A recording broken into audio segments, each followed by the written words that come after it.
A voz do povo.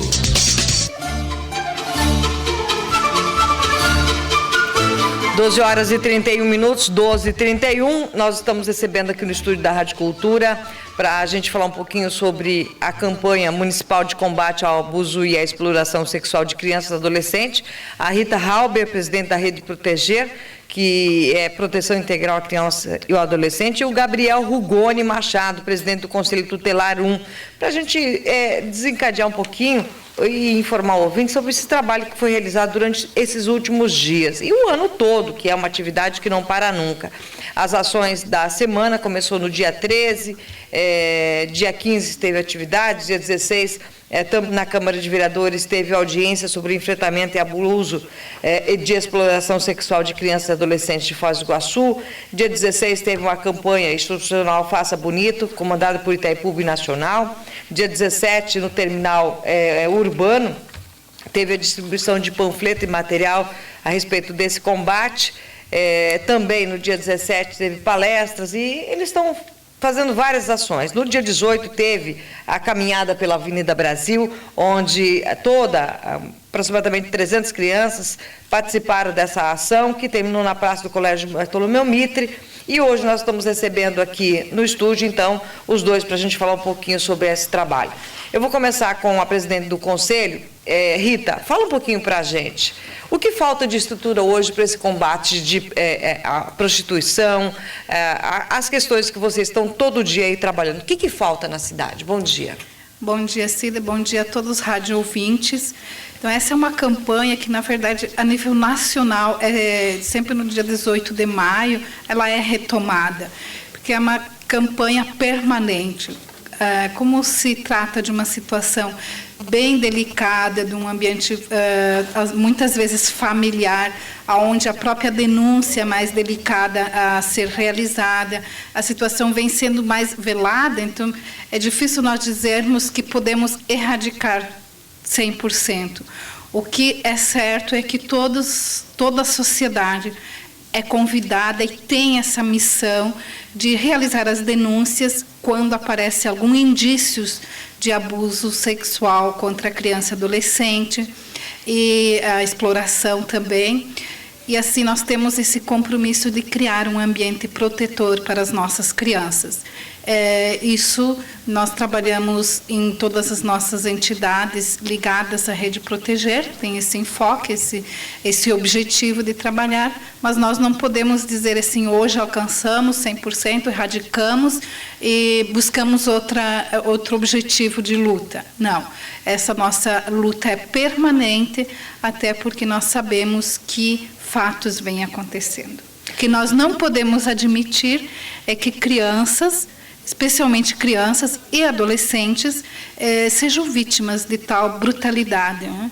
Usando violência, de ameaça, e para um adulto se satisfazer. Então, isso nós temos que erradicar e lutar contra e chamar a atenção, e divulgando até o canal para realizar a denúncia quando se tem indícios de que isso esteja acontecendo. Qual é o canal? Disque 100. Nós temos o número 100, que você pode ligar no número 100 para fazer uma denúncia de forma anônima. Nós temos os conselhos tutelares da cidade e nós temos o CREAS, também o NUCRIA. Mas o mais fácil é você discar o número 100. Tá certo. O Gabriel Rugoni Machado, que é presidente do Conselho Tutelar 1, a sua colocação para os nossos entrevistados. Gabriel, eu tenho visto coisas nessa área aí de arrepiar cabelo, sabe? Não faz muito tempo eu vi o Papa Francisco pedir perdão, sabe, pelos abusos que foram registrados dentro da própria igreja, né? Envolvendo sacerdotes, padres, pessoas que têm uma missão extraordinária não apenas do ponto de vista religioso, como missionário, mas também como do ponto de vista de convívio social, dos problemas que afetam as pessoas, a família, enfim. Então, e Foz do Iguaçu não é diferente do restante do mundo. Foz do Iguaçu tem problemas sérios e nós temos complicações, como é o caso de uma tríplice fronteira, e a coisa parece que ela aumenta mais o perigo disso tudo. Então, o trabalho de vocês, a dona Rita disse, é um trabalho de 24 horas e meia por dia. É um trabalho incessante. Agora, os conselhos, eles têm, digamos assim, têm verificado onde é que realmente ocorrem esses abusos. Na rua, em empresas, na família. Qual é o reduto disso? Onde é que vocês acham que acontece mais isso? Onde a criança está mais indefesa? Primeiramente, bom dia a todos, bom dia aos ouvintes, à rádio aqui, aos nossos companheiros. O abuso sexual, em sua grande totalidade, acontece dentro de casa. Geralmente, o abusador é algum parente, um pai, um tio, uma tia. Em sua grande totalidade, é algum parente que tem esse contato. Temos estudos que geralmente é aquele tio bonzinho, aquela pessoa boa, aquela pessoa agradável que acaba abusando dessa criança, né? São pessoas que têm contato com essa criança, né? E hoje a nossa grande luta, fora esse combate, que é o nosso dever de qualquer cidadão brasileiro, não é a polícia, não é o conselho, uma criança está em risco, responsabilidade é nossa, é de todo ser humano, né? Então é importante o nosso trabalho, é importante que o poder municipal nos dê o amparo necessário para essa execução desse trabalho. E como combater essas vítimas de violência? Você dando espaços dignos para essas pessoas, dando vaga em creche, dando escola com qualidade, dando uma merenda boa, dando psicólogo, assistente social, o acesso às nossas casas lares, hoje em Foz do Iguaçu, estão lotadas. Então, como é que você vai combater se você não tem um remédio para você combater? Caleb. Tem pesquisas, né, já foi falado aqui também, que a maioria dos casos acontece dentro de casa. Agora, como que detecta um caso de uma criança sendo explorada se às vezes o próprio pai que está fazendo essa exploração? Como que vai se descobrir, vai saber que está sendo abusado uma criança? Então, hoje, uma das maiores portas de entrada para a denúncia dessas situações são as escolas. É nas escolas que a criança começa a manifestar mudança de comportamento. E muitas vezes ela chega até a verbalizar junto às tias da escola e manifestar certo medo, insegurança, e ela vai elaborando. A partir da escola, é feita a denúncia ao Conselho Tutelar, é encaminhada ao CREAS, ao atendimento psicológico, até para podermos avaliar bem a criança. Mas uma das maiores portas de entrada para a denúncia dessas situações é a escola.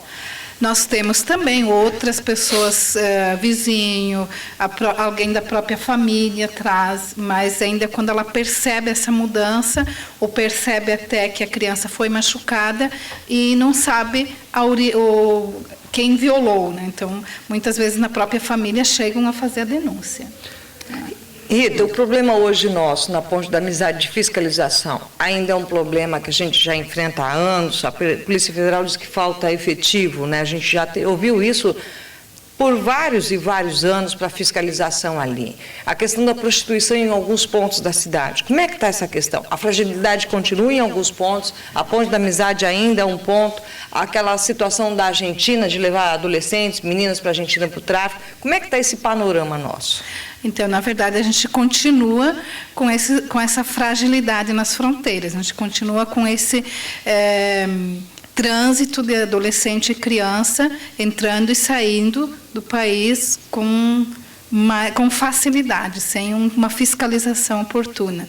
Já visto que essa semana a gente atendemos um pai que veio do Paraguai desesperado, que a mãe veio para o Brasil, está se escondendo, roubou as crianças que ele tinha à guarda, na verdade, e conseguiu entrar no nosso país assim com maior facilidade, sem ter consentimento do pai. Então, e como é que está essa situação? A encontrou? Já a polícia foi acionada? A polícia foi acionada, estamos a caminho. E essas crianças estão em Foz com a mãe? Estão no Brasil, não sei se é em Foz. Senhora Rita, a criança também sofre outras formas de violência, né? Ontem o nosso repórter Eli fazia a cobertura da desocupação da fazenda Santa Maria, no município de Santa Terezinha de Itaipu, e entre muitas coisas o que ele descreveu, né, um cordão de isolamento entre a comunidade, né, e a polícia feita por crianças, né? Aliás, nesse contexto, um ouvinte ligou aqui e diz, escuta lá, mas e o conselho tutelar? Onde está? Onde está? Deixar uma criança, sabe, numa linha de fogo entre polícia, porque a polícia, ela tenta de todas as maneiras educadas, maneiras benevolentes, desatar o nó de um problema como aquele. Mas, se for possível usar a violência, ela vai usar a violência sem forma nenhuma. Uma violência no sentido exatamente de apagar aquele fogaréu todo. Como é que a senhora vê um cordão de crianças servindo de escudo para propósitos não muito bons, né? Toda a exposição de criança em situação de risco, ela é inaceitável. Então, ali, não sei o desfecho assim, em relação às crianças, mas a postura do Conselho, pelo menos o Conselho Tutelar, deveria estar aí protegendo essas crianças. Os pais têm que ser autuados? Que deixaram, que permitiram? Com certeza. São os responsáveis claro que por são os estar próprios pais que colocam as crianças Isso. ali, né? Então, assim, a gente tem N situações onde a criança é colocada em situação de risco. Não só essa, uma outra que me preocupa muito, que nós estamos vivendo aqui, a questão de meio período em creche. E o outro meio período? A criança fica em situação de cuidados alternativos. Mas a gente não tem como avaliar a situação de risco que a criança fica nessa situação. E os pais precisam trabalhar. Avançou a questão da Caleb. Caleb acompanha a questão de vagas. Avançou alguma coisa entre promotoria, educação, Gabriel, e vocês do Conselho, essa questão das vagas ou não?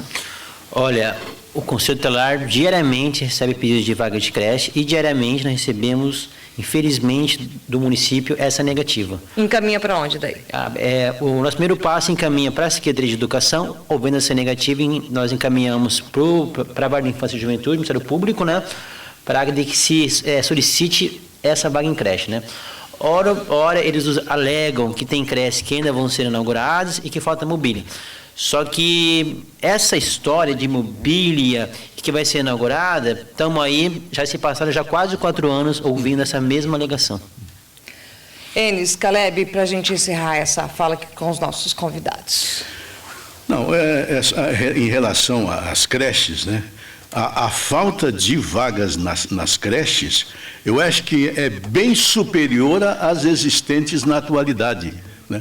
Pelo volume de pessoas que procuram e que não são atendidas. Agora, se faz um atendimento de meio período, você imagina a complicação que dá numa família que os dois precisam trabalhar. Na verdade, o que acontece? É feito conferências, deliberações. Então, Foz do Iguaçu alcançou essa vaga em creche integral, o dia todo, né? Hoje vivemos um retrocesso, porque qual pai e qual mãe tem condições de trabalhar apenas meio período em tempo de crise? Nós não somos uma Europa, estamos muito longe disso. Então, pai e mãe têm que trabalhar com quem vai zelar por essa criança de manhã ou à tarde. E o horário também que colocaram, a criança tem que ser já da creche, se não me engano, 11h45, né? O pai e a mãe trabalham até meio-dia. E aquele concursado que trabalha das 8 da manhã até as 2 direto? Foi-se pensado nesse cidadão? Foi avisado com antecedência para esse pai, para essa mãe se programar? Que agora o filho que estudava o dia inteiro, e sendo que muitas crianças se alimentam só na creche muitas vezes, né? Então, a creche é o direito de todos. Não é a mãe não trabalha. A criança não é a mãe, a criança tem que ter o seu direito assim assistido, garantido. Então, se uma criança ela é bem zelada, ela é bem cuidada, amanhã ela vai ser um adulto com boas qualificações. Gabriel, qual o telefone de contato do Conselho 1 e do Conselho 2 e onde vocês estão localizados para quem estiver nos ouvindo procurar se caso necessário? As pessoas podem fazer denúncia, como disse a Rita, pelo Disque 100, 100, o nosso telefone de plantão do Conselho Sul, 9921-7576, o telefone do Conselho Norte, 9997-4114, a sede do Conselho Norte fica ali no bairro AQLP, em frente ao posto de saúde, a sede do Conselho Sul, em frente à Tropicana, próximo ao Jauense. Tá certo. E para encerrar a semana, então, vocês têm na terça-feira, às 18 horas, na Escola Municipal Jorge Amato, a palestra Violência e Exploração Sexual com a doutora Deise Mara Bortoli, que é psicóloga, para a Escola de Pais, Aldeias Infantis, SOS Brasil, projeto. E o interessante aqui, a gente vendo ali o histórico de vocês, o Rede Proteger é composto pelo Conselho Tutelar, pela Itaipu Nacional, Conselho Municipais dos Direitos das Crianças e do Adolescente, a Secretaria Municipal de Assistência Social, Família e Relações com a Comunidade, Secretaria do Estado da Família e Desenvolvimento Social, NUCRIA, ACIF, Polícia Federal, Polícia Rodoviária Federal e Receita Federal. É bastante órgãos que compõem. Eu agradeço vocês pela vinda até o estúdio e sempre que necessário, espaço a gente vai dar para vocês poderem acompanhar, então, portanto, e acompanhar e divulgar para as pessoas, para conhecerem um pouquinho dos seus direitos, saber onde busca, onde procura, né? Porque a carência e a informação é importante. Muito obrigada por vocês terem vindo até aqui. Nós agradecemos esse espaço. Como Rede Proteger, nós temos todas as entidades que trabalham, na verdade, são mais de 40 entidades que compõem essa rede. Que bom. Gabriel. Obrigado sempre à Rádio Cultura, sempre está nos acompanhando, mostrando a nossa realidade realmente como é, né? Conselhos tutelares fica à disposição e, mais importante, denuncie. O Conselho não tem olhos em todos os lugares, então, cada cidadão faça a sua parte, diz que sim. Vamos para o intervalo, daqui a pouquinho, doutor Nelson e equipe, para o encerramento aqui do Contra Voto.